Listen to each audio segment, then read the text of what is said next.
மதிமுக முன்னணி தலைவர்களில் ஒருவரான வேளச்சேரி மணிமாறன் அக்கட்சியிலிருந்து விலகியுள்ளார். விலகலுக்கான காரணத்தை அவரிடமே தொலைபேசி மூலம் கேட்கலாம். வணக்கம் சார். வணக்கம் சார், நீங்க மதிமுகவிலிருந்து விலகியதற்கான காரணம் என்ன? நான் மறுமலர்ச்சி திராவிட முன்னேற்ற கழகத்தில் 23 ஆண்டு காலமாக அந்த தலைவரின் கட்டளைக்கு அடிபணிந்து அந்த தலைவரோடு ஒரு போராளியாக தலைநகர் சென்னையிலே தென் சென்னை மாவட்ட கழக செயலராக பணிபுரிந்து வருகிறேன். 15 ஆண்டு காலமாக அந்த இயக்கம் 1996 வந்து இருபெரும் கொள்கைகளுக்காக அந்த இயக்கம் ஆரம்பிக்கப்பட்டது. ஒன்று, பகுத்தறிவு தந்தை பெரியாரின் லட்சியங்களை வென்றெடுக்கவும், பேரறிஞர் அண்ணாவின் கொள்கைகளை வென்றெடுக்கவும் முக்கியமாக அந்த இயக்கம் உருவாக்கப்பட்டது. அதன் பிறகு ஈழ உணர்வை காப்பதற்காக அந்த இயக்கம் உருவாக்கப்பட்டது. எவ்வளவோ 23 ஆண்டு காலத்திலே இந்த இயக்கமும் இந்த இயக்கத்தின் தலைவரும் இந்த இயக்கத்தின் தொண்டர்களும் எவ்வளவோ சுமைகளை நாங்கள் சுமந்தோம், தமிழக மக்களுக்காகவும் ஈழ உறவுகளுக்காகவும். ஆனால் ஒரு 10-15 நாட்களுக்கு முன்னால் மரியாதைக்குரிய மக்கள் தலைவர் வைகோ அவர்கள் ஒரு மாநாட்டிலே உரையாடுகின்ற போது சுமார் 10 முறை தொடர்ந்து அடுத்த என் தலைவன் என்று அவர் கூறிய போது கருவறை தொண்டனாகிய என்னை பொறுத்த மட்டில் என் இதயத்தை ஈட்டி பாய்ச்சுவதை போல் இருந்தது.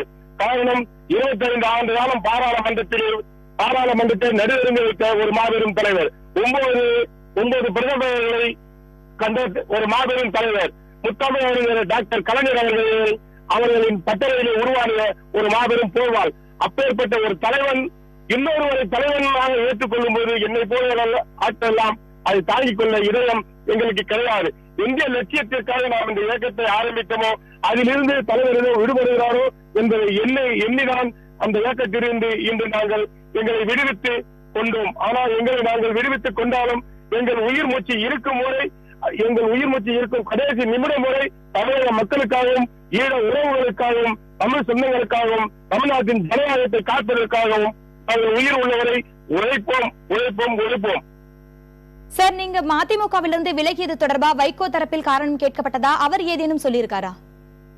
மறுமலர்ச்சி முன்னேற்ற பொறுத்தவரை என்னை பொறுத்தவரை 23 ஆண்டு கால மக்கள் வைகோ நான் ஒரு தலைவராக பார்த்ததே கிடையாது. என் தந்தையாக நினைத்து நான் பல்வேறு போராட்ட கலைகளில் என் உயிரை நினைத்து என் தலைவனை காப்பதற்காக நான் துணிந்திருக்கின்றேன். காரணம், இயக்கம் கடினமாக இருப்பதற்கு முதற்கண் காரணம் ஒரு பாஸ்டரோடு உருவாக்கப்பட்டது அந்த இயக்கம். அந்த இயக்கத்தின் தலைவர் நான் என் தந்தையாக கருதுகிறேன், இன்று வரை கருதுகிறேன், நாளை வரை கருதுவேன். அது அரசியலுக்கு அப்பாற்பட்ட ஒரு இட உணர்வு. ஆனால் எந்த இயக்கத்தை காக்க வேண்டும், எந்த லட்சியங்களை நாம் இந்த மண்ணிலே வேறொன்று செய்ய வேண்டும் என்று நாம் இயக்கம் ஆரம்பித்தோமோ இந்த இயக்கத்திற்கு ஒரு பெரிய ஆபத்து வந்திருக்கிறது. திராவிட இனத்தை அழிப்பதற்கு பல்வேறு சக்திகள் ஒன்று கூடி ஒரு அணியிலே நிற்கும் போது திராவிட இயக்கத்தை காப்பதற்கான கடமை மக்கள் தலைவர் வைகோ அவர்களுக்கு உண்டு. அவர் தலைவர் என்று அழைக்கலாம், 4 பேரை அவர் தலைவர் என்று அழைக்கலாம். அது எந்த விதமான மாறுபாடும் கிடையாது. உலக புரட்சியாளர்களின் தலைவர், புரட்சி போராளிகளின் தலைவன், ஈழ போராளி வேறு போராளிகள் அவர்களை அவர் தலைவர் என்று அழைக்கலாம், அது ஏற்றுக்கொள்ளப்படலாம். அடுத்த பேரறிஞர் அண்ணா அவர்களை அவர் தலைவர் என்று அழைக்கலாம், அது ஏற்றுக்கொள்ளப்படலாம். அடுத்து தந்தை பெரியார் அவர்களை தலைவர் என்று அழைக்கலாம், அது ஏற்றுக்கொள்ளப்படலாம்.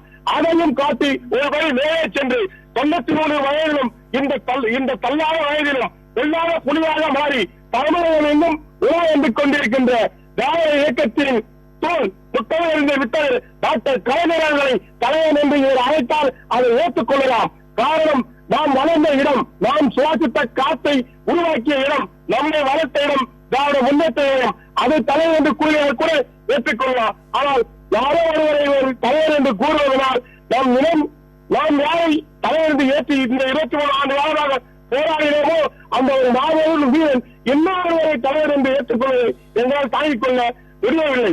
ஏதோ தனது கொள்கையில் இருந்து இவர் ஏதோ தடுமாறுகிறாரோ என்ற அச்சத்தின் காரணமாக என்னை நான் இந்த இயக்கத்திலிருந்து விடுவித்துக் கொள்கிறேன். ஆனால் இறுதி வரை இந்த இனத்திற்காக உழைப்பதற்காகவும் நாங்கள் என்றென்னும் கடமையாற்றிக் கொண்டிருப்போம். சார், இணைப்பில் வந்து தகவல்களை தெரிவித்தமைக்கு நன்றி சார்.